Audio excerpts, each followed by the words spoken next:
வணக்கங்களே, மீண்டும் உங்களைய நம்ம தமிழ் டிலைட்டோட டிலைட் மிக்ஸ், அதாவது இன்றைக்கி வந்து ஒரு டிஃப்ரெண்ட்டாக ஒரு டாபிக் தான் பார்க்க போகிறோம். இன்றைக்கி வந்து ஒரு முக்கியமான நாள் Kamal Haasan ஃபேன்ஸ்க்கு 10 years of Papanasam. So இந்த பாபநாசம் ரிலீஸ் ஆகி கிட்டத்தட்ட 10 வருஷம் ஆயிடுச்சு. ஸோ அதை முன்னிட்டு நம்ம வந்து ஒரு சின்ன ஒரு வீடியோ ட்ரிபியூட் மாதிரி பண்ணலான்னு ஒரு இது.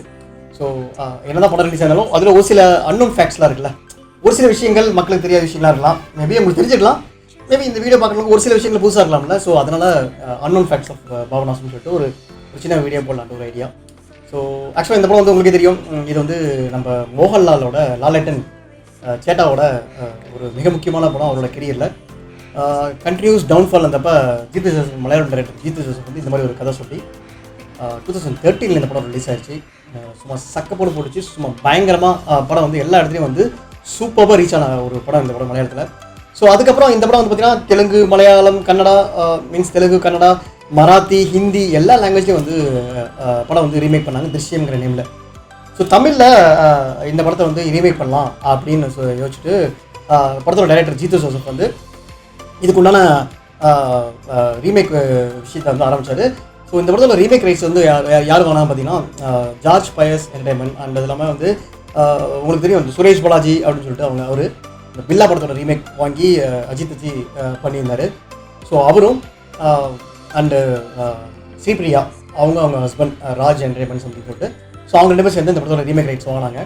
ஸோ இந்த படத்தை வந்து இனிஷியலாக வந்து நம்ம ஜீத்து ஜோசப், அதாவது சேம் மலையாளத்தில் எடுத்த அதே டேரக்டர் தான் இந்த படத்தை வந்து தமிழில் எடுக்கலான்னு முடிவு பண்ணியிருந்தாங்க. அவரே அதை வச்சு டைரக்ட் பண்ணலாம் அப்படின்னு வச்சுருப்ப ஜீத்து ஜோசப்போட ஃபஸ்ட்டு மைண்டில் வந்தது வந்து இந்த படத்துக்கு ஹீரோவாக வந்து நம்ம வந்து ரஜினி சாரை பண்ணலாம், சூப்பர் ஸ்டார் ரஜினிகாந்த் வச்சு மூவ் பண்ணலாம் அப்படின்னு சொல்லிட்டு ரஜினிகாந்த் சாரை கூட டிஸ்கஷன் கூட போச்சு. பட் ரஜினிகாந்த் சார் என்ன நினச்சாருன்னா, இந்த படம் வந்து என்னோட ஆடியன்ஸுக்கு, என்னோட செட் ஆஃப் ஆடியன்ஸுக்கு இந்த படம் வந்து ரீச் ஆகுமா, ஸோ அவங்களுக்கு பிடிக்குமா அப்படிங்கிற மாதிரி அவருக்கு ஒரு சில கான்ஸ்டிபியூஷன்லாம் இருந்தது.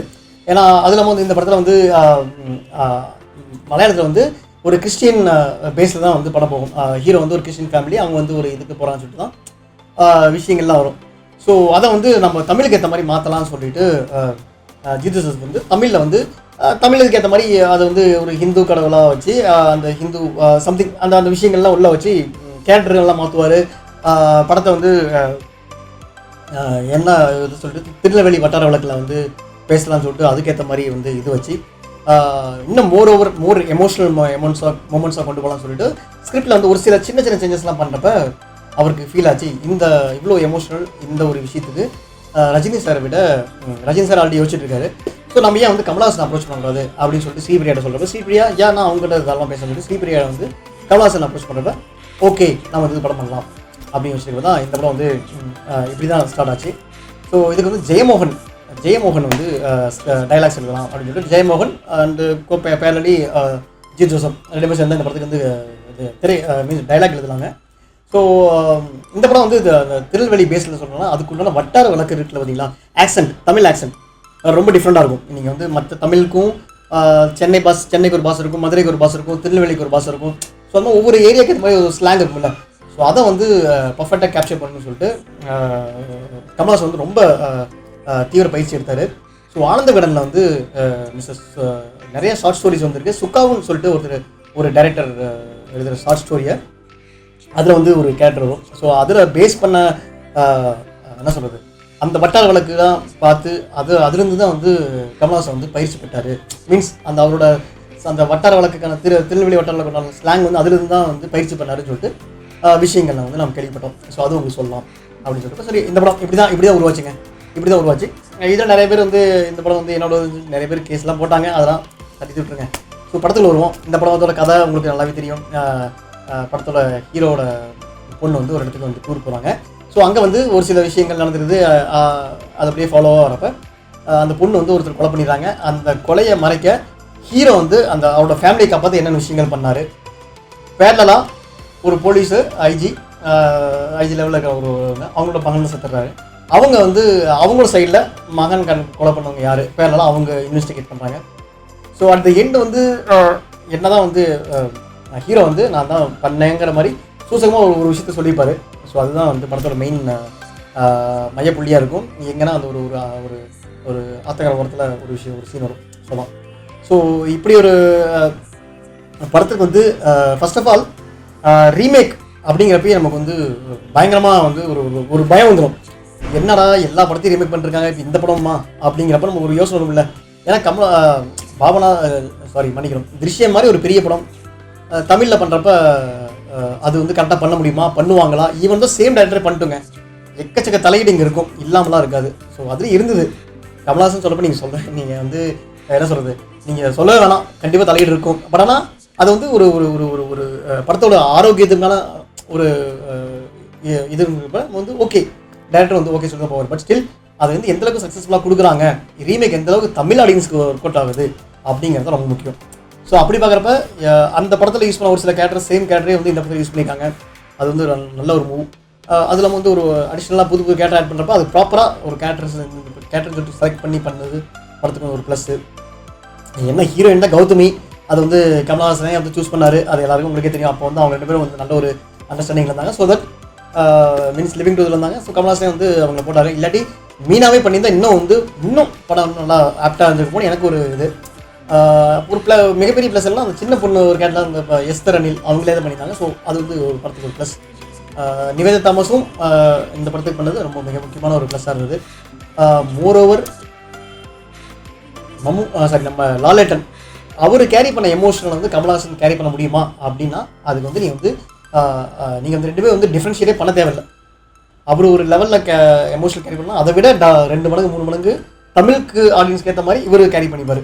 ஸோ 2 பேருமே 2த்துக்கும் சலச்சகம் இல்லைங்கிறத இந்த படத்தில் வந்து கமல்ஹாசன் வந்து ப்ரூவ் பண்ணிப்பார்.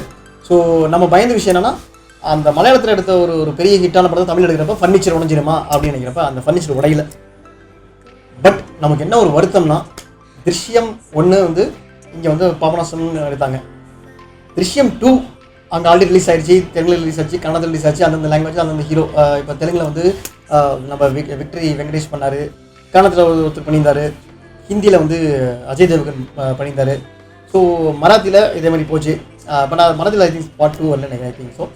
ஸோ ஹிந்திலலாம் வந்தது, தெலுங்கில் வந்துச்சு, கன்னடத்தில் வந்துச்சு. தமிழில் மட்டும் இன்னும் பாபநாசன் 2 வரல. அது காரணமும் வந்து கமல்ஹாசன் சார் தான்.